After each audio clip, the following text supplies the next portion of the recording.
Visit licensure-exams.com and try our samples completely free of charge. Welcome to today's podcast. We are covering some of the assessment tools that you may find on your licensure exam. And today's episode is brought to you by the letters PS, W, and Q. That's right, we're diving into the Penn State Worry Questionnaire. It's hard to say which of the two is worse, but either way, the PSWQ or the Penn State Worry Questionnaire is a widely used assessment tool for helping to diagnose and determine the severity of worry-related disorders. Picture your client sitting down with a sheet of paper or perhaps an eye-straining computer that you're looking at right now. The Penn State Worry Questionnaire consists of a whopping 16 items. Each item is a statement about worry, and your client is asked to rate how characteristic each of the statements are in relationship to their life. For some of your clients, I'm sure you'd hope that the PSWQ would have a faking good or faking bad scale that would be built into it, but no such luck. The rating scale is a 5-point Likert scale ranging from 1, not at all typical, to 5, very typical. It's designed to be a clear and concise, easy to understand, even if your client is feeling, you guessed it, a bit nervous or anxious about taking a questionnaire about feeling anxious. And it only takes 5 to 10 minutes to administer. That seems simple enough. I don't recall that there are worries in the title. Are you telling me that my excessive worry disorder isn't a thing? It's true that there are no mental disorders with worry in the title, but there are, however, many disorders that have worries as a feature. It's actually quite the list. You ready, Eric? My whole life has been one fat lie. Nobody likes me. Everybody hates me. I might as well go eat worms. The list?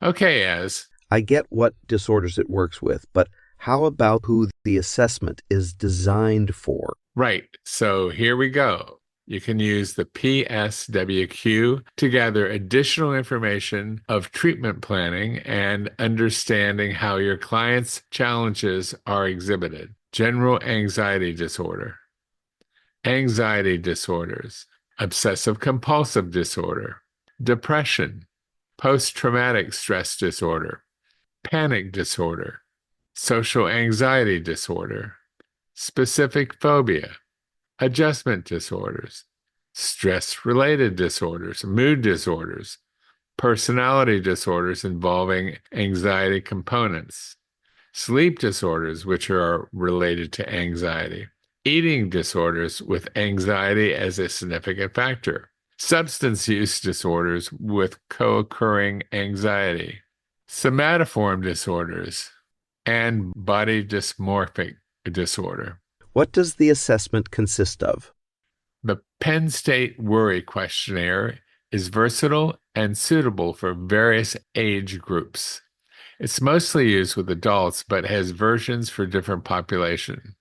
There is a version for children, adolescents, and older adults, making it really a flexible tool across the lifespan. It's primarily designed for adults, but it has been used effectively in therapy settings too. It's been translated into multiple languages and validated across various cultures, making it a truly global assessment. It sounds like it taps into a person's deepest sense of worry. Let's break it down. Essentially, the assessment aims to identify the 3 key aspects of worry: the form the client's worry takes, the severity and intensity of the client's worry, and to what degree has the worry overwhelmed your client. The first component is the focus on general abstract worry. The questionnaire doesn't ask about specific topics of worry, but instead looks at the overall tendency to worry. This approach helps to distinguish between situation anxiety and a more persuasive worry pattern. Next up is the assessment of the frequency and intensity of worry. The PSWQ aims to capture how often clients find themselves worrying and how consuming these worries can be. This gives you a good sense of the impact worry has on your client's daily life. Another critical component is the evaluation of the perceived controllability of worry. Many items in the questionnaire address whether clients feel that they can stop worrying once they start or if they feel their worries are excessive. This aspect is particularly important in identifying pathological worry. The questionnaire also touches on the cognitive and emotional aspects of worry. It explores how worry affects concentration, sleep, and your client's overall mental state. This temporal aspect helps in understanding the persuasiveness of worry in your client's life. How is it administered? If the questionnaire is as versatile and useful as you say, it better have tons of benefit. In the therapy setting, you can use the PSWQ as a screening tool during an initial session. You can use it to identify clients who may be experiencing excessive worry. It's particularly useful for generalized anxiety disorder, where pathological worry is a central feature. The questionnaire helps therapists distinguish between normal, everyday worries and the more persistent, uncontrollable worries characteristic of GAD. The PSWQ can be used to diagnose disorders as well as to track progress during treatment. By administering the questionnaire at different points in therapy, you can gauge how well interventions are working in reducing worry levels. This application is invaluable in tailoring treatment plans and making data-driven decisions about the course of therapy.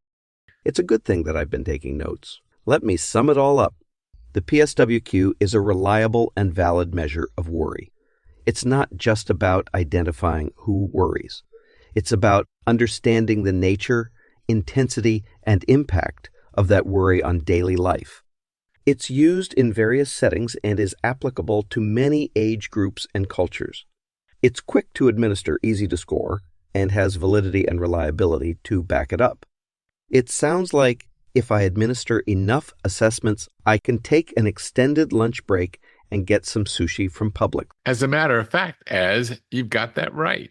First of all, it's quick and easy to administer. Another significant benefit is that it's been extremely researched and shown to have a high reliability and validity. So you can trust the results that you're getting, which is really critical for making accurate diagnoses and treatment decisions. The questionnaires focus on worry as a cognitive process rather than on specific worry content, gives you a picture of the general tendency to worry across different life domains, making it applicable to a wide range of clients and situations. It can differentiate between clinical and non-clinical levels of worry. This feature is particularly useful in identifying clients who may benefit from future assessment or intervention for anxiety disorders. The PSWQ is also first-rate in its sensitivity to change. This makes it great for tracking progress in therapy or measuring the effectiveness of interventions you've designed targeting worry and anxiety. Therapists and researchers alike appreciate this feature for its ability to provide tangible evidence of improvement. Also, because it's been translated and validated in numerous languages and culture, it works across different populations you see and facilitates cross-cultural research on anxiety. Finally, the questionnaire's simplicity makes it accessible to clients with varying levels of education and cognitive abilities. Now you pretty much know all you need to know about the PSWQ, or the Penn State Worry Questionnaire, and when to choose it as an option on your exam. Feel free to leave me a note if you'd like to see some podcasts on another assessment instrument that you might run into on your licensure exam. And remember, it's in there. It's in there. You can do it.